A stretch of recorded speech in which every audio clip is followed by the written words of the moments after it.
Hola, hola, hola, hola, ¿cómo están ustedes? Muy, pero muy buenas tardes. Nueva edición de Sin Saco Fiscal en este día, martes 23 de noviembre del 2021 y ya se acaba este mes y listo. Ya estamos, el año perdido, no vamos a hacerle. Estamos pensando a ver cómo vamos a hacer. Posiblemente paremos ante la fiesta, salvo que esté quemándose la Argentina, porque la verdad que todo el equipo está quemado. Así que se quema la Argentina o se quema el equipo. Así que alguna de las cosas vamos a hacer. Doctor Jorge Adal, caballero, ¿cómo le va? Muy buenas ¿Qué tardes. ¿Cómo está tal? Muy usted? buenas tardes a todos. ¿Cómo están? Guillermo Ver, ¿cómo le va, caballero? ¿Cómo anda? Muy bien, muy buenas tardes a todos. Maxi Gregorio está en la parte técnica del programa del día de hoy, que va a ser cortito, contundente, pero con temas interesantes. Y empezamos ya directamente con la primera norma, que es la Resolución General 5101. Doctor Adal. Sí, yo hice una mención el domingo porque la realidad es que la 27653 es la ley de alivio fiscal que tiene unos 16 artículos, más o menos, 18 artículos. Pero la reglamentación tiene 83 artículos. Como buena burocracia, claro, como buena burocracia tiene 83 artículos. Para explicarlo voy a tratar de hacerlo más, sí, claro, claro, pero lo tenés que cumplir como contribuyente vos. Es el problema de las reglamentaciones, ¿no? ¿Cierto? Entonces, por un lado, título primero, se establece la condonación de multas, deudas, intereses a todas las entidades sin fin de lucro que tengan exención, certificado de exención de impuesto a las ganancias. Eso es lo primero que trata. Siempre y cuando las deudas sean inferiores a 100.000 pesos. Eso en todos los casos, incluyendo a bomberos voluntarios, asociaciones benéficas, cooperativas o similares, que tengan deudas por un importe inferior, no importa la época, por un importe inferior a 100.000 pesos, siempre y cuando esta deuda se haya generado hasta el 31 de agosto de este año.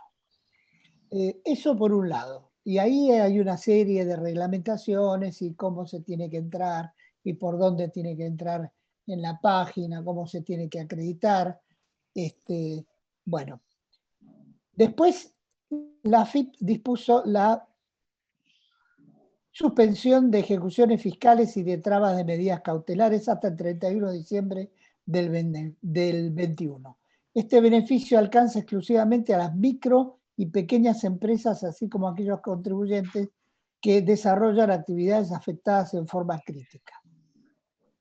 Después se empieza con el régimen general, llamémosle el título 2 de la ley, que es para aquellos autónomos, para las micro y pequeñas empresas, monotributistas, etc.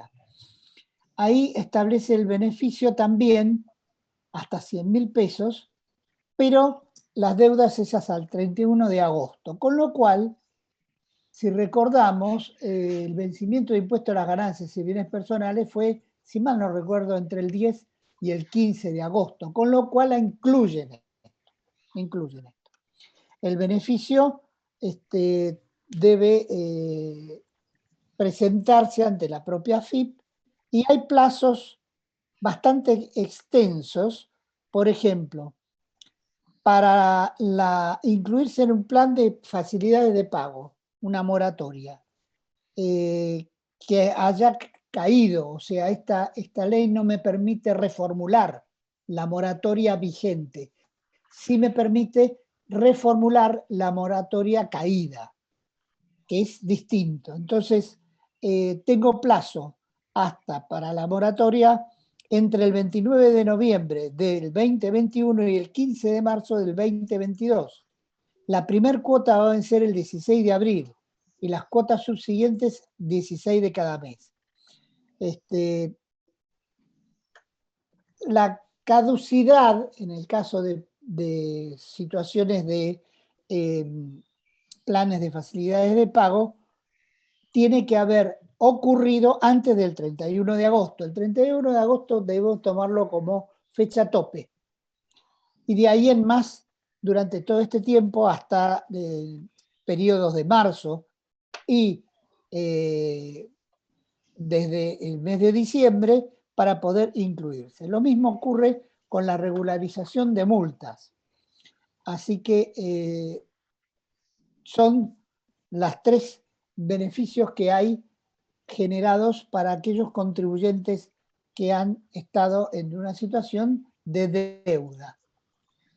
Ahora, esta ley también contempla beneficios para contribuyentes cumplidores, que podrán tramitarse entre el 30 de diciembre del 21 hasta el 15 de marzo del 22. Y los monotributistas podrán acceder a la exhibición del componente impositivo del pago mensual. Recordemos que el monotributo tiene tres componentes: previsional, jubilación, obra social e impuesto. Entonces, lo que le eximen acá es impuesto hasta un tope, dice la ley, de 20.000 pesos, que se efectuará en el periodo fiscal de mayo del 22. A partir de mayo del 22, los contribuyentes cumplidores van a acceder a este beneficio. Y aquellos que son personas humanas, contribuyentes directos de impuesto a las ganancias o de impuesto al valor agregado y las sucesiones indivisas, van a tener una deducción por un periodo fiscal de ganancias netas de un importe adicional equivalente al 50% del mínimo no imponible. Esto es importante y no común. O sea, el mínimo no imponible que me establezca para el año en abril, marzo, que yo pueda computarlo, si soy un contribuyente cumplidor, bueno, para la declaración jurada del 2021 lo puedo aplicar con un 50% adicional por un reconocimiento por ser buen contribuyente o contribuyente cumplidor, como dice la ley. Hay una serie de requisitos formales que hay que presentar, el balance, regularizaciones, y le permite complementariamente regularizar situaciones a estas entidades sin fines de lucro, y todo se puede refinanciar dependiendo la situación del contribuyente hasta 120 cuotas, y privilegian mucho a aquellos que están en fiscalización, que se encuentra bajo fiscalización, tienen planes de facilidades de pago mayores que aquellos que voluntariamente quieran hacer una rectificación de declaraciones juradas y acogerse a este régimen. Con lo cual, la intención directa de la AFIP es sacarse fiscalizaciones de encima, porque les dan un beneficio importante en cantidad de meses y en cantidad de cuotas a los contribuyentes. Después hay una serie de disposiciones internas sobre la acreditación de el certificado de exención que tiene que estar vigente, y una serie también de formalidades que lo establecen en la propia resolución. He tratado de hacer un paneo muy por arriba de esta burocracia que me imagino que debe ser necesaria, porque tampoco debe gustarle a los que están haciendo todas estas reglamentaciones quedarse trabajando todos estos supuestos, que es un trabajo bastante complejo y agotador, para que no se le escape nada y todo el resto. Hoy vino Perdona Vida, Jorge. Hoy vino Perdona Vida, se nota el efecto fin de semana largo. ¿Alguna cosa que quieras apuntar a esto, Guillermo? No, me parece que Jorge fue muy claro con su análisis. Entonces vamos al decreto 796 del año 2021 sobre el impuesto al cheque a la compra-venta de criptomonedas. Sí, en realidad, ese aspecto del decreto fue lo que generó más ruido.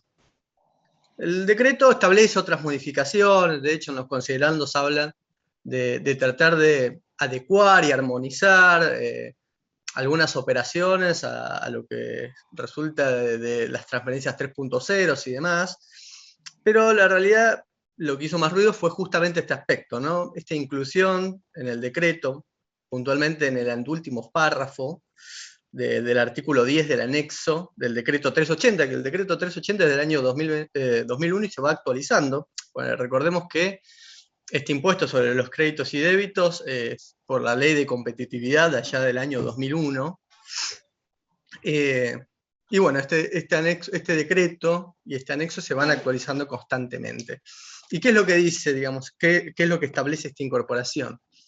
Que las exenciones previstas en el decreto y en otras normas de similar naturaleza no van a resultar aplicables en aquellos casos en que los movimientos de fondos estén vinculados a la compra, venta, permuta, intermediación y cualquier operación sobre criptoactivos, criptomonedas, monedas digitales o instrumentos similares en los términos que define la normativa aplicable.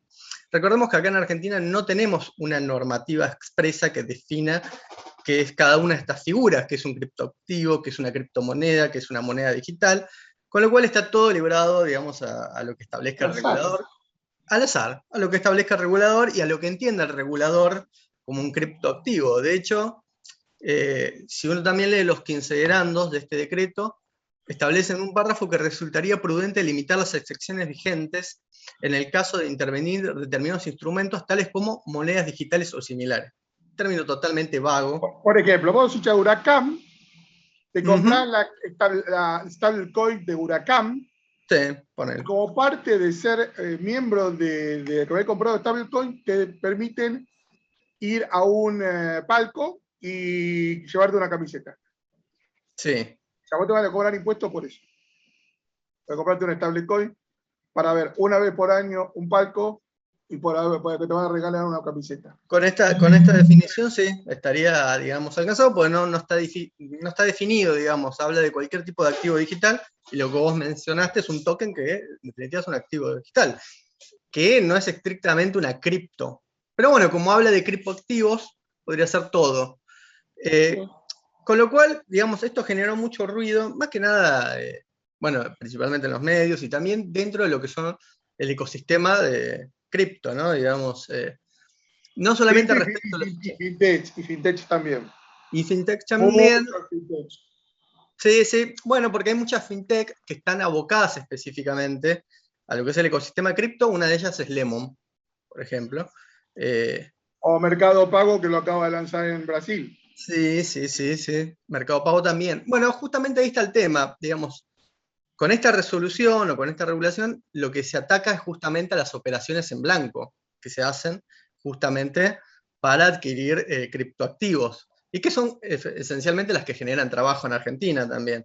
O sea, los exchanges generan trabajo de calidad, están todo el tiempo implementando y desarrollando nuevos sistemas, y justamente ataca esto, que además, o sea, se puede discutir desde el punto de vista de la dogmática tributaria, desde muchos aspectos, ¿no? Porque si uno analiza el hecho imponible del impuesto sobre los créditos y débitos, era aplicable sobre cuentas corrientes, pero acá estamos hablando de cosas totalmente distintas.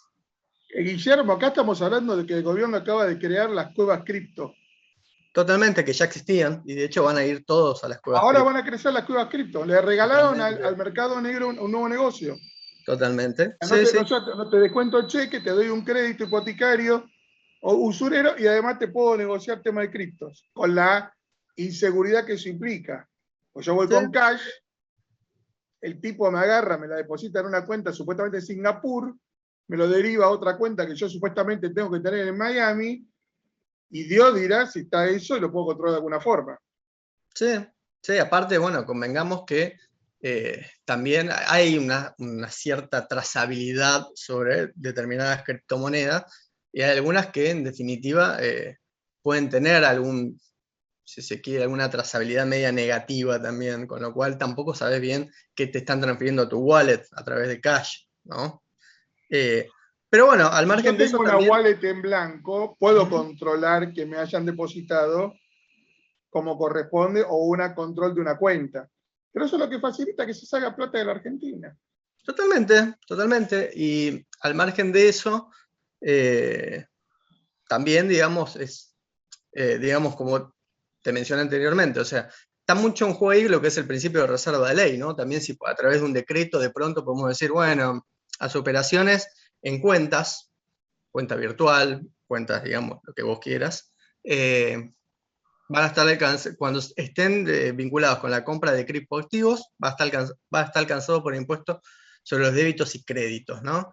Y bueno, hay fallos de la Corte, vieja data, uno muy conocido es Fleischmann, porque en definitiva esto es analogía, ¿no? Extensión analógica, estás extendiendo el hecho imponible a través de un decreto y estás incorporando nuevos aspectos que tal vez el legislador no tenía previsto alcanzar con un determinado impuesto. En este caso, digamos, estas operaciones. Y bueno, Jorge por ahí lo recordará bien, Fleischmann, que era sobre el tema de la royalina, un producto que jamás supe de qué se trataba, ¿no? Fallo del año 89. La royalina. La No sé, royalina. era como un jugo, me parece, no tengo muy claro. Era un gelificante, si no me equivoco. A ver, ya te lo digo. Sí, que en su momento quisieron hacer extensivo en impuestos internos, que está alcanzado, ¿no? Analógicamente, dijeron de un día para el otro, bueno, la royalina está alcanzada por impuestos internos. También que la Corte dijo que La no. royalina es una marca de jugo.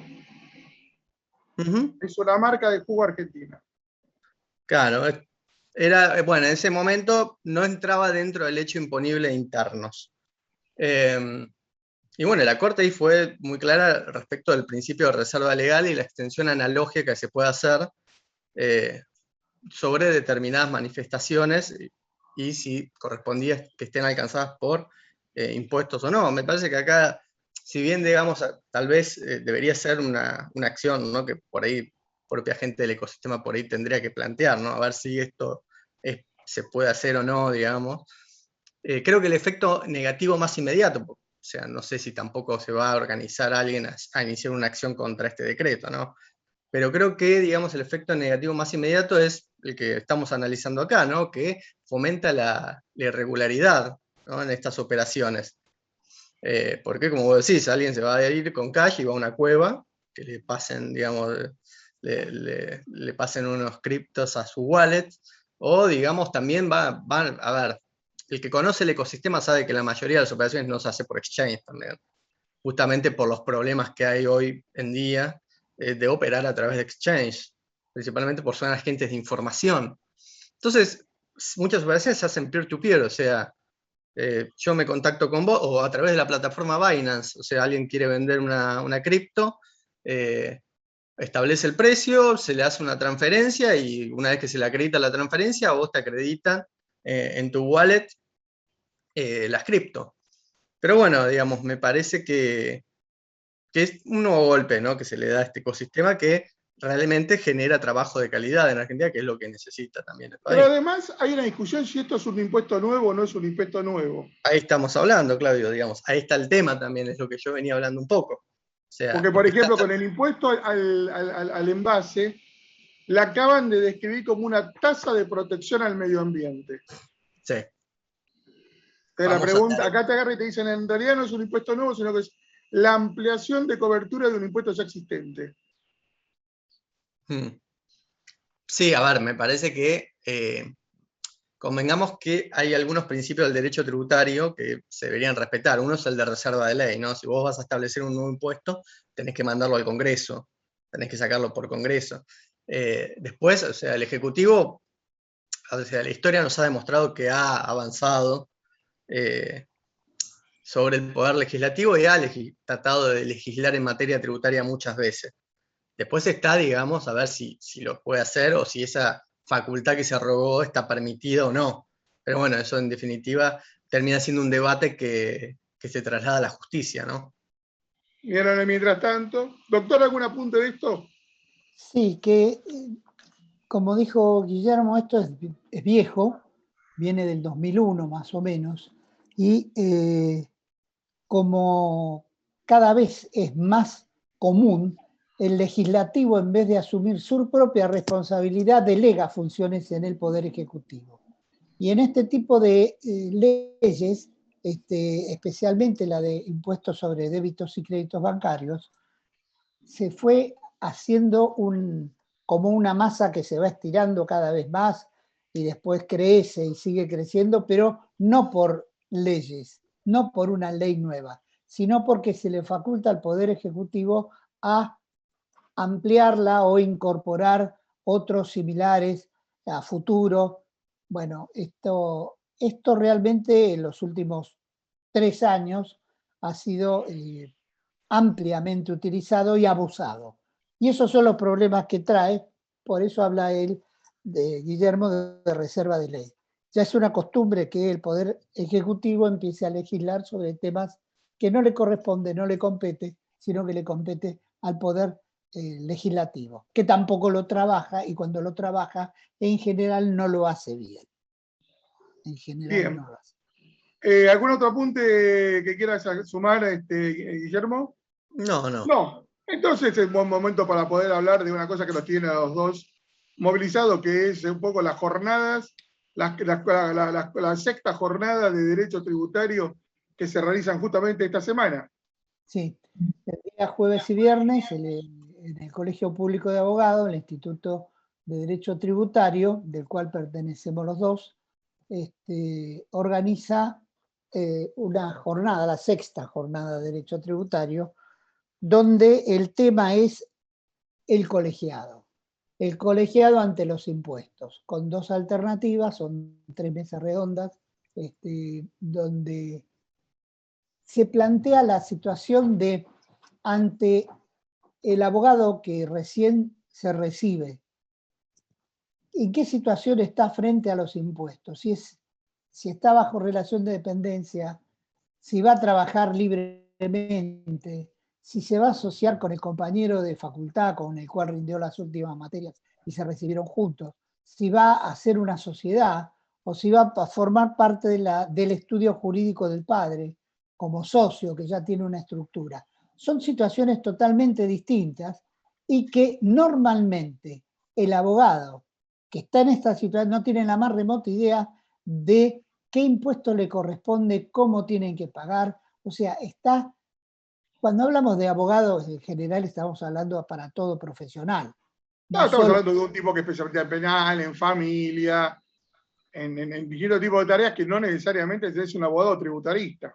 Claro, no. Acá estamos hablando de todo tipo de abogado, de la matrícula, como se suele decir, de la matrícula, pero en general también es aplicable esto a otro tipo de profesión, porque es lo mismo, es la misma situación ante profesional o no profesional. La única diferencia que puede haber, que acá el que ejerce en Capital Federal no paga ingresos brutos y el que ejerce en Provincia de Buenos Aires sí paga ingresos brutos, se actúa como profesión liberal. Pero si no, no. Y realmente para mí es un gusto, yo soy el director del instituto, para mí es un gusto que esto lo estén haciendo gente de la edad de Guillermo en ese nivel que son... ¿Está haciendo laburar al flaco? Sí, sí. ¿Sí? ¿Qué le toca? ¿Qué te toca a vos, Guillermo, hablar? Dificultades prácticas en el ejercicio profesional en materia tributaria, que lo doy con el doctor Daniel Barbato, un querido amigo también. El viernes me toca a mí, el 26 del 11. Pero ¿Cómo bueno, se puede participar? ¿Cómo se puede sumar? ¿Es virtual? ¿No es virtual? Desgraciadamente es exclusivo, el colegio tiene la costumbre de hacerlo exclusivo para los matriculados. La única diferencia, y esto es importante, la única diferencia es que todas las actividades después las suben a YouTube, a la página. Entonces, usted no la ve el día jueves o el día viernes de 2 a 4 de la tarde, lo puede ver el sábado antes de dormir la siesta, en el canal del Colegio Público de Abogados de la Capital Federal, que lo sube sistemáticamente, toda actividad la levanta y lo sube a partir de la cuarentena que tuvimos. Bueno, cuando lo suba nos avisa y lo cargamos también en el canal de YouTube. Perfecto. Le decimos a Maxi Laborio que se encargue de cargar, no, en el canal de YouTube no, perdón, sino en la web, web.com.ar. Bien. Bien, sí, esto sin problema. Sin problema. Bueno, caballeros, entonces les deseo lo mejor. Vamos con la resolución general 5100, doctora Dar. 5100, esta resolución soluciona un tema que era un beneficio que se le daba a los monotributistas hace tiempo, y no estaba reglamentado, no estaba regulado. Aquel monotributista que haya pagado voluntariamente y correctamente 9 meses, se le daba un reintegro de un mes del impuesto realmente integrado. Bueno, lo que hizo esta resolución es reglamentarlo cómo se va a hacer que lo hace de oficio la propia AFIP y cuándo se va a hacer. Así que lo que están haciendo es ponerse al día regulando situaciones que quedaron pendientes de antes. Bien, 2 veces ya van hoy que estamos reconociendo a los contribuyentes cumplidores que estarían... Está muy bueno hoy, doctor. Quiero que se pongan malo, por favor. Pero, a ver, me parece una interesante política la del gobierno. Ya sé que cuando uno quiera tratar de que les pida que le devuelvan, no lo van a devolver, pero por lo menos la intencionalidad está mostrando de un cambio en la política. Si cumpliste, algo te premia. Lo digo como monotributista, a mí que me saquen un mes, es plata. Claro. Es así. Así que... Bueno, entonces seguimos ahora con el proyecto de presupuesto mínimo de protección ambiental de gestión integral de envase y reciclado exclusivo. Acá justamente el tema de tasa o impuesto, Guillermo.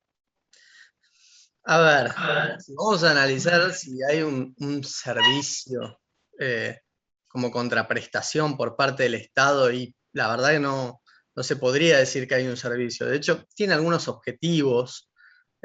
TAREP, ¿no? La TAREP se sintetiza a esta tasa, que tiene, digamos, objetivos ambientales, si se quiere. Viene toda la parte, digamos, de lo que son la tributación ambiental, o los tributos pigunianos, ¿no? Donde, en definitiva, lo que se establece es una externalidad negativa, y en función de esa externalidad negativa, o sea, alguien que genera un perjuicio a un general de la sociedad, tenga que resarcir por el daño que causa, ¿no? En este caso, digamos, aplicado específicamente a este proyecto de ley, es la cuestión, digamos, de los envases plásticos, ¿no? Ahí están los objetivos, ahora los podemos buscar, los podemos mencionar, a ver cuáles son los objetivos que tiene esta tasa. Es, bueno, en definitiva, prevenir y minimizar el impacto que ocasionan sobre el ambiente los envases y los envases post-consumo, reducir la cantidad de envases que se introducen en el mercado que no sean reutilizables o reciclables, minimizar la disposición final de envases post-consumo y priorizar la reutilización, el reciclado y otras formas de valorización, promover el análisis de ciclo de vida en los procesos de diseño. En definitiva, unos determinados objetivos que tienen como finalidad reducir el impacto ambiental del uso de estos envases plásticos, que de hecho prevé, si se quiere, una externalidad positiva, el propio proyecto de ley, que es para aquellos productores de envases plásticos que desarrollen como un sistema, si se quiere, para la reutilización de envases. Se llama sistema de depósito, devolución y retorno y reutilización. Aquellos, digamos, productores que implementen este sistema de gestión, que en definitiva va a tener que ser aprobado también por la autoridad de aplicación, van a poder quedar exentos de esta tasa. Que yo lo leí, la verdad, leí el proyecto y leí, digamos, en qué se trataba este sistema de gestión. Es algo medio similar, me parece que algo que ya existía, porque antes, si yo mal no recuerdo, iba a comprar a alguien aceite y iba con un envase, si no me equivoco. Un envase de vidrio. Vos podías comprar en las aceiteras y hacer la mezcla vos mismo, y con el tiempo ya había empezado, sí, ya después de la década del 30, ya tenías botellas que te vendían con devolución. Yo recuerdo la época de la botella con devolución, en supermercado y en locales de compra. Claro, esto es algo similar. Si vos lo lees, pues Claudio, esto me parece que da para debate, podemos tratarlos en otros programas. si uno lee el proyecto, es algo similar a lo que vos me estás mencionando, porque habla, digamos, que los productores tienen que, en este sistema de gestión, recibir los envases post-consumo, que se encuentren en condiciones mínimas de higiene y de aceptabilidad, y bueno, prever los mecanismos para la gestión integral de aquellos, en definitiva, para que se puedan volver a reutilizar, ¿verdad? ¿No te podés imaginar lo que es el costo para un supermercado? El tema este. Primero, de espacio, Sí, de logística y de totalmente. personal.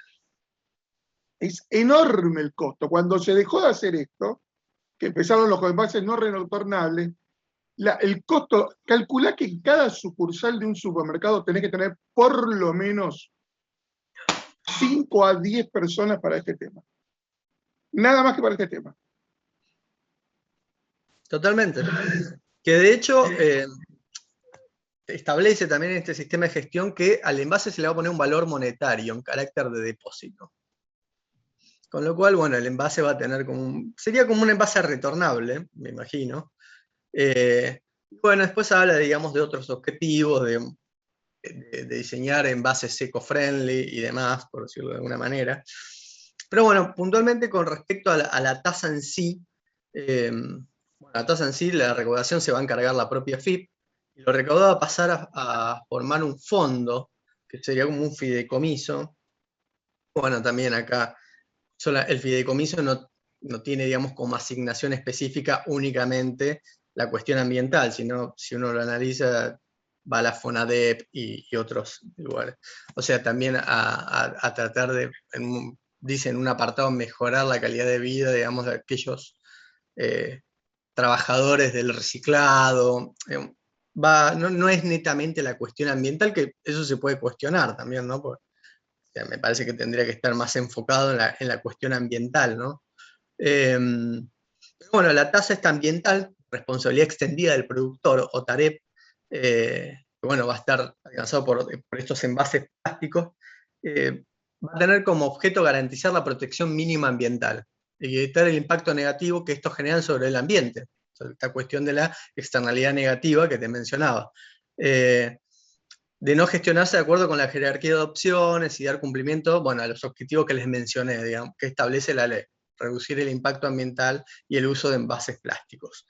Esto es el proyecto, ¿no? Yo lo analicé, pues uno puede llegar a ver, digamos, el tema, como mencioné antes, de las tasas ambientales es, si querés, el servicio que te está generando, te está dando el Estado, en cierta manera, es, si se quiere, forma parte de lo que es la extrafiscalidad, ¿no? También, por un lado, tratar de implementar algún tipo de, como acá lo establece la ley, un sistema de gestión que tienda a reducir el uso de envases plásticos, o si se utilizan, que sean de alguna manera reutilizables, para que no se terminen desechando y contaminando el medio ambiente. Y bueno, ese sería en cierta manera el servicio que te estaría brindando el Estado, ¿no? Digamos, tratando de Y a la reducir. larga la empresa también tiene que hacerse cargo de eso, procesar y limpiar todos esos equipos, o reutilizar lo que es todo más costo. O sea, en un momento de crisis económica, lo que acabamos de sumarle es costo a todo el sistema y a todo el producto. Bien, esa es una idea muy inteligente, proveniendo de gente que maneja Excel y vive en Puerto Madero. Sí, El problema de es hecho, habría que prohibir a los políticos de vivir en Puerto Madero. Sí, sí, el que quiera vivir no llega de mar, no pase barraca. Sí. Bueno, de hecho, justamente lo que vos mencionás se analizó, estuvo dando vuelta en los medios algunas estimaciones. El proyecto de ley habla de un 0,8 de incremento en el producto final, pero economistas privados dicen de un 3% que va a tener de impacto en el producto final Y colocado en después lo que te costo de acabo de contar en el supermercado y lo que te acabo de comprar en la empresa, y lo que te acabo de contar de logística de camiones. Porque tengo que mandar eso que en camión, que cuesta una fortuna de la planta. Le digo, no. Entonces, a ver, vamos a tener que tener en cuenta que cuando un político hace los cálculos, los ingresos los infla y los costos los baja para que le convenga. Yo te cuento porque estoy hablando con empresas alimentarias y me están diciendo, mirá, Claudio, yo voy a tener que meter 20% a algunos productos. Sí. El tema es si sale, ¿no? Porque creo que la están tratando de tratar ahora. Si no la aprueban ahora, antes del recambio se cae por los dictámenes que están. Veremos qué pasa. Doctor, ¿quiere agregar algo al respecto? Sí, primero que yo no creo que esto sea considerado una tasa, vamos a ver cómo sale, una green Green tax, taxes. Green un taxes. impuesto verde, como quien diría.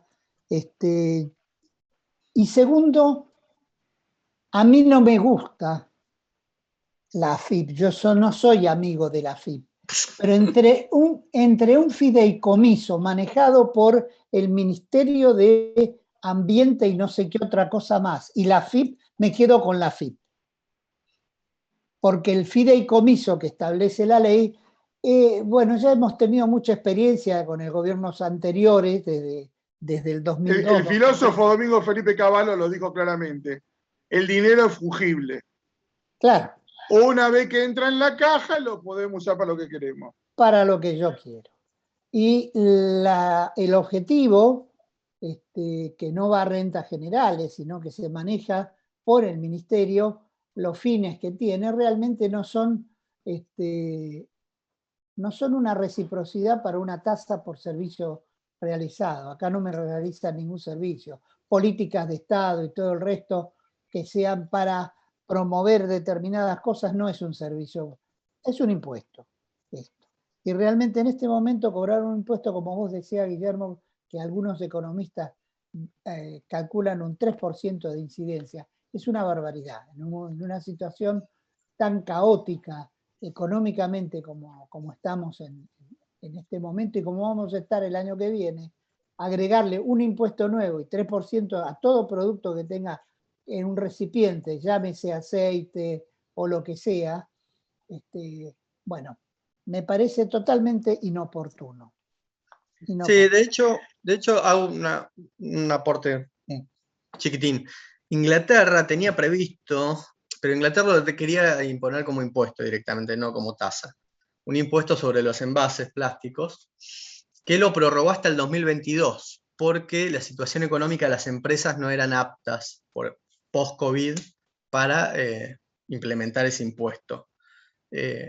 Pero hay algunos proyectos dando vuelta. Y después, Jorge Chiquitín, lo que usted mencionó, el tema bueno, si es una tasa, un impuesto, a ver, obviamente desde la concepción tradicional y lo que viene diciendo la Corte, igual la Corte, el tema de tasa ya últimamente va variando, digamos, ya estableció por ahí algún concepto más amplio, pero digamos, desde la concepción tradicional, que es la prestación de un servicio individualizado, claro, en eso estoy de acuerdo, acá no hay la prestación de un servicio individualizado.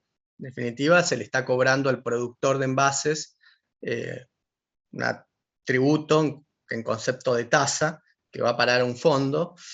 Pero bueno, acá hay algo interesante que es que ver también cómo lo interpretaría la Corte, ¿no? En caso de llegar a la máxima instancia, porque todo esto también, todo lo que es derecho ambiental, son derechos incorporados recientemente, si se quiere decir, en la última reforma de la Constitución del año 94, de la tercera generación, creo que así lo llamaron, a estos nuevos derechos, que, digamos, en definitiva habría que ver cómo interpreta la Corte eso también, ¿no? Digamos, decir, bueno, pero en realidad es un servicio por ahí más, no tendría que ser individualizado, puede ser potencial, porque en definitiva el Estado, no sé, acá estamos hablando en voz alta, ¿no? Habría que ver cómo resulta eso.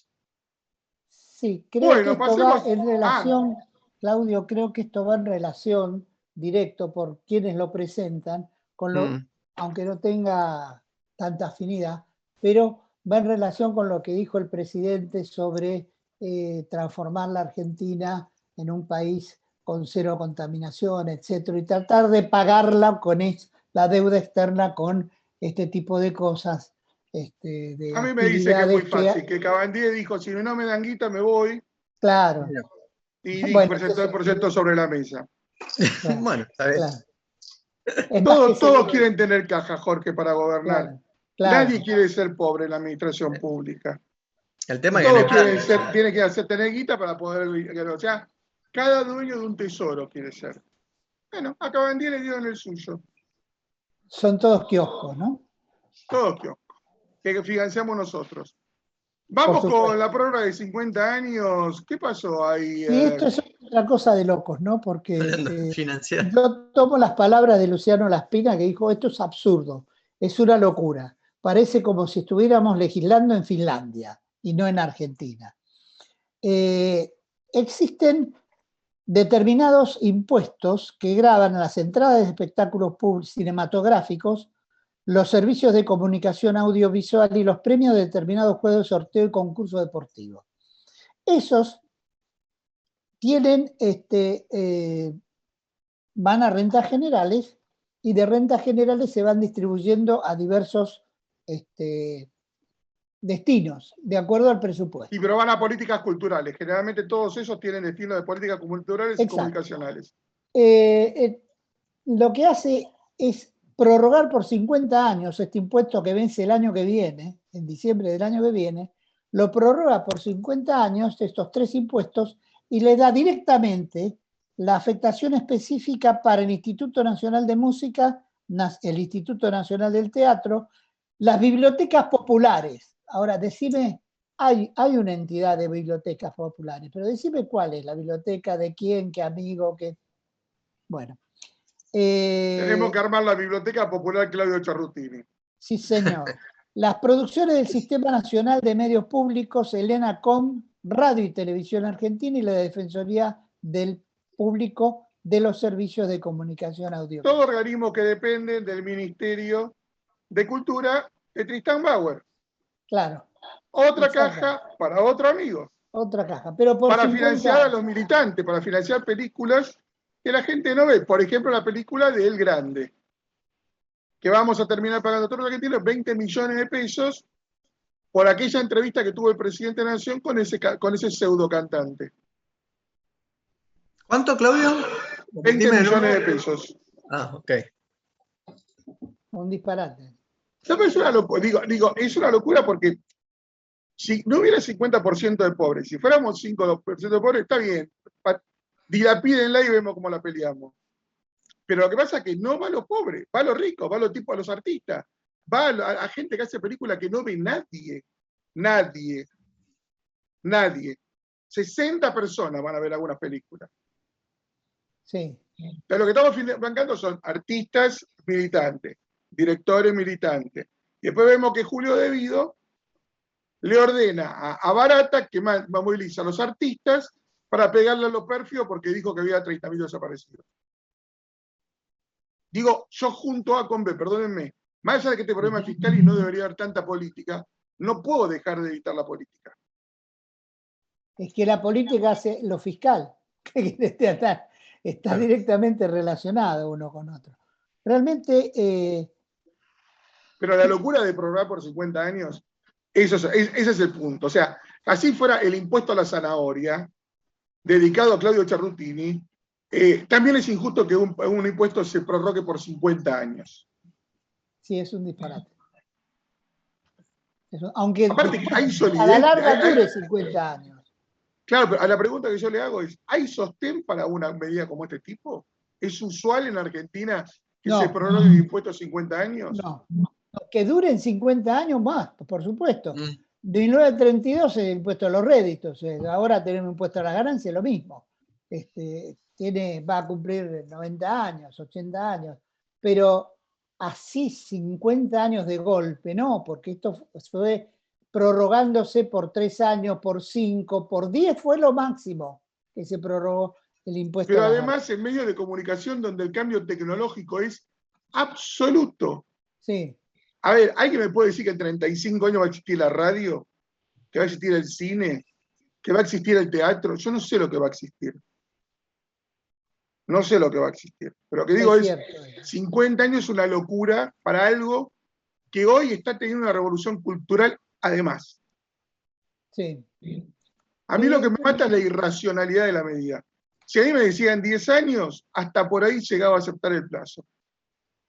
Sí, no sé, pero yo con 5 ya me conformo, que prorroguen por 5 y vean qué pasa y que rindan cuenta a ver qué resultado tiene y qué premios han ganado las películas, las obras de teatro y todo el resto. ¿Qué nivel vaya al Instituto de Cinematografía y pregúntelo, a ver si se lo dan.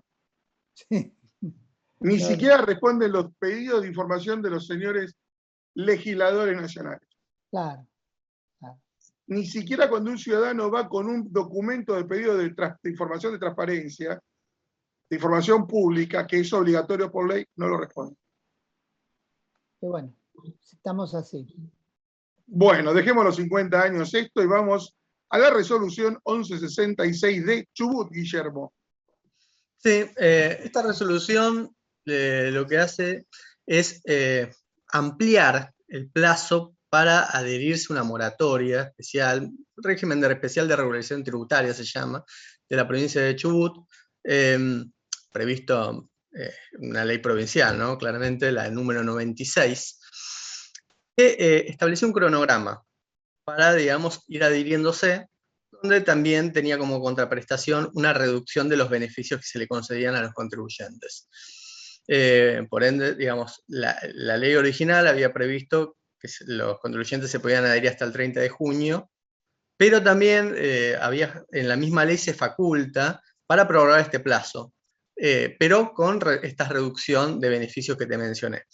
Por ende, digamos, hasta el 31 de agosto del 2021, el contribuyente se podían adherir y iban a tener una reducción de beneficios del 30%, y la última que venció fue el 31 de octubre del 2021, que iban a obtener una reducción de los beneficios del 50%.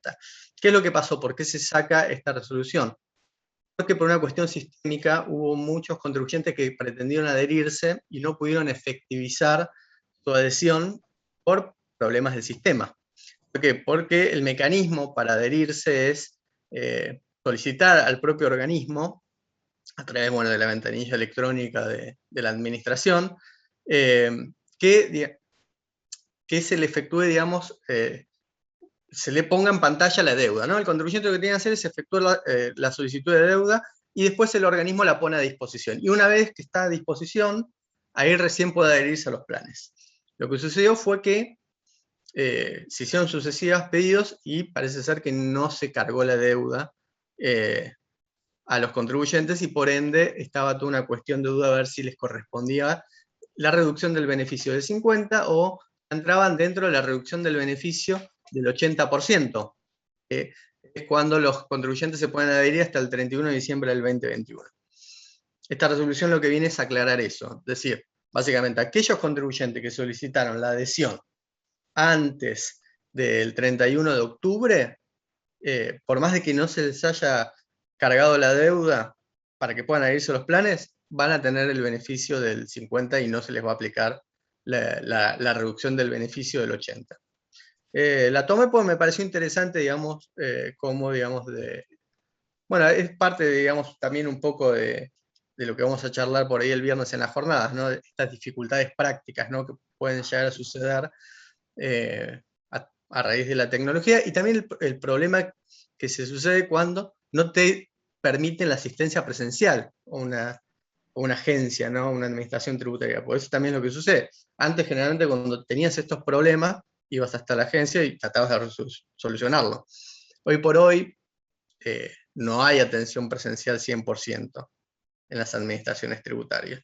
Entonces, también pasan estas cosas. Antes de ir al último tema de hoy, te cuento que Royalina fue el primer jugo en polvo de la Argentina. Lo sacó la famosa empresa Royal, que era Fleischmann. Claro. Y como no había forma de saber qué corno era eso, se lo trató de hacer por analogía con el jugo común. Claro. Por eso justamente digo, posteriormente Royalina cambia por su nombre Royal y después fue comprada la empresa, que creo que hoy son los jugos Tang. Sí, para mí los jugos esos son los Tang. Como... Claro, por una cuestión de edad, pero recuerdo muy bien ahora, está haciendo un poquito de memoria cómo venía el tema. Para que también la gente entienda que era el caso Royalina. Vamos con el último tema de hoy.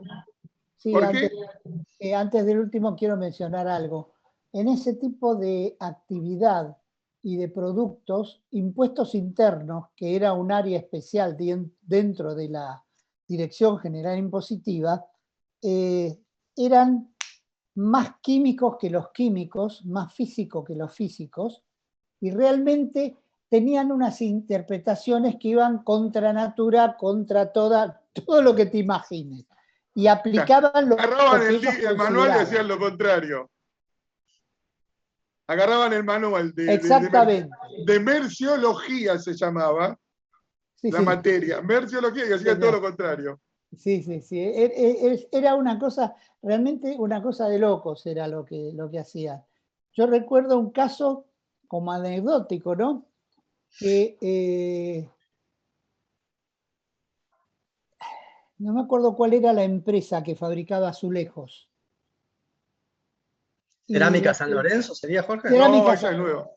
Exactamente. Sí, no, por ahí un fallo de Cerámica San Lorenzo. Claro, Cerámica San Lorenzo tenía la fabricación también de ladrillos.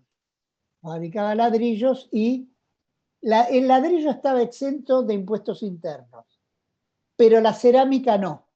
Entonces no figuraba la cerámica. Y ellos consideraron que la cerámica no era un ladrillo. Cuando me llega la sentencia, yo estaba en la Dirección Nacional de Impuestos y era junto con Porta los que analizábamos en la sentencia si era conveniente apelarla o no. Entonces, lo primero que hago es la interpretación literal, donde voy al diccionario de la Real Academia Española. Cerámica, ¿qué significa pequeño ladrillo vidriado? Pero ellos decían que no era un ladrillo y que tenían que pagar cifra fabulosa porque le habían hecho el ajuste por 5 años para atrás.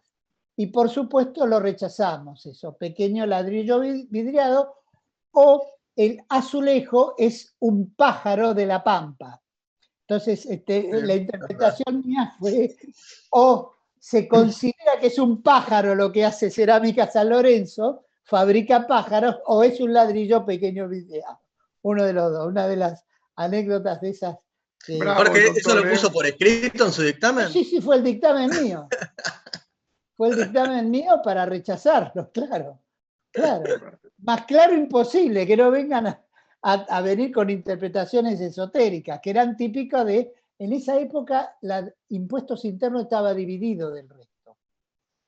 La Dirección General Impositiva es la unificación de la Dirección de Impuestos Internos y la Dirección de Impuesto a la Renta, que se unifican en la Dirección General Impositiva en el año 46. Bueno, Pero esa curiosidad siguieron del funcionario, esa curiosidad del funcionario ha hecho que, por ejemplo, la Secretaría de Minería, para tener algunas actividades, datos más activos, incluyó los ladrillos como minerales. Ah, mira. Claro, claro.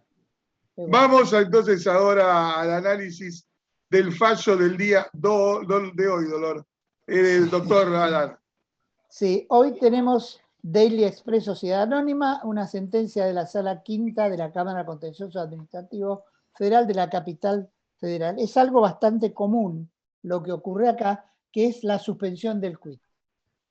Hay un tema dentro de lo que es el régimen de suspensiones que está regulado y cuando lo suspenden uno puede presentarse ante la AFIP para acreditar que está mal, cuáles son los motivos y contrarrestar esos motivos. Lo intentó hacer el contribuyente, no se lo aceptaron, la agencia 10, mi agencia, no lo aceptó, no le aceptó ninguna presentación, entonces lo que hace es un amparo.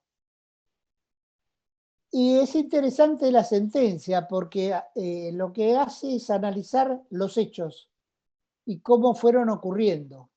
Y qué es lo que acompaña este señor dueño de la empresa que realmente dice que no tuvo acceso, no tuvo notificación, no pudo defenderse, por consiguiente el amparo es la única alternativa que tiene como vía para defensa. Y en segundo orden acompaña con el amparo una serie de elementos que demuestran que tiene capacidad económica, que es el motivo por el cual le habían suspendido el quit, que carecía de capacidad económica para realizar las operaciones que hacía. La AFIP contesta porque en el amparo se le da traslado a la FIP y la FIP contesta. La FIP contesta y acompaña el informe final de inspección y una serie de elementos que acreditan que virtualmente lo que pagaba de IVA era mínimo, el manejo entre créditos y débitos era un resultado ínfimo, y que de esa forma ellos tenían una obligación de hacer un análisis previo a suspenderle el quit, porque suspenderle el quit le impedía trabajar. Es un tema constitucional, la libertad de trabajo, pero acá si te suspenden el quit no podés hacerlo. Y analiza la sentencia, la resolución 3832 del 16, que es la que regula esta situación en especial, para aquellos casos en los cuales hay una disposición o un análisis o investigación de la FIP, ¿qué es lo que puede hacer el contribuyente? En el artículo 9, por ejemplo, puede presentar su descargo, acreditar, bueno, no acreditó ni acompañó elementos suficientes, pero lo que hace acá la Cámara es un análisis interesante al decir que la mera circunstancia de que el contribuyente puede estar incumpliendo con parte de sus deberes o obligaciones en materia fiscal no constituye razón suficiente para disponer la limitación del quit, porque esta medida de carácter extremo equivale a impedir el ejercicio lícito de cualquier actividad remunerada, obtener ingresos en la medida en que comporta una restricción injustificada de derechos constitucionales. Sin embargo, después sigue analizando cuáles son los elementos que trae el contribuyente y los confronta bien con los elementos que trae el propio fisco, el informe final de inspección y todo el resto, con lo cual termina diciendo que se advierte que la norma citada, cuya constitucionalidad no ha sido cuestionada, y ese para mí fue un grave error de quien hizo el amparo, prevé un procedimiento específico para solicitar el levantamiento de las restricciones que pudieran provocar la decisión de limitar el quit. Y el contribuyente tiene primero esa vía y agotarla antes de venir con un amparo a la justicia. Y con este fundamento, que para mí es bastante formal, pero es así, y es tradicionalmente una doctrina vieja, la Corte confirma la sentencia de primera instancia y le dice al contribuyente: el amparo no sirve, vaya y acredite ante la FIP y haga las etapas procesales que corresponden y no saltee, como pretendió saltear en este caso, ante una situación que usted la tiene que manejar internamente. Un fallo interesante porque realmente estábamos en el borde, por lo que surge de la sentencia, los elementos, datos, no interpretación, datos que tiene la FIP y los datos que aporta el contribuyente, estamos casi en el borde de si es o no es una empresa creada exclusivamente para emitir facturas, como dice la FIP. Y el contribuyente dice: no, yo tengo esta actividad, la otra, etcétera, etcétera. Interesante el fallo sobre un tema que cada vez es más discutible, la constitucionalidad de la facultad que tiene la FIP de suspenderte y declararte un muerto cívico, porque no podés tener ningún tipo de actividad así. Y se presta a arbitrariedades. ¿Algún apunte, Guillermo, sobre este tema? No. Entonces, si no hay nada más que charlar, los dejo porque ustedes lo veo muy interesados de rajarse porque tienen que preparar la cuarta jornada de Derecho Tributario que se realizan el próximo jueves y viernes. Le deseo lo mejor a los dos en esas jornadas. Muchas Nos gracias. estamos yendo, aquí termina esta edición cortita pero contundente de Sin Saco Fiscal. Gracias, doctor Jorge Adel, gracias, Guillermo Guerra, gracias, Maxi Lagoro, por la parte técnica. A todos ustedes los invito a vernos mañana en Sin Saco Energía con el señor Fernando Meiti y Julieta Lagorio, el día jueves con Clara Cagliari y Pablo Olivera da Silva en Sin Saco Política, y con el doctor Adán nuevamente el próximo domingo. Y todo el equipo esperemos que esté reunido acá el próximo martes para hacer una nueva edición de Sin Saco Fiscal. Chau, tengan ustedes muy buena jornada. Aquí termina Sin Saco Fiscal.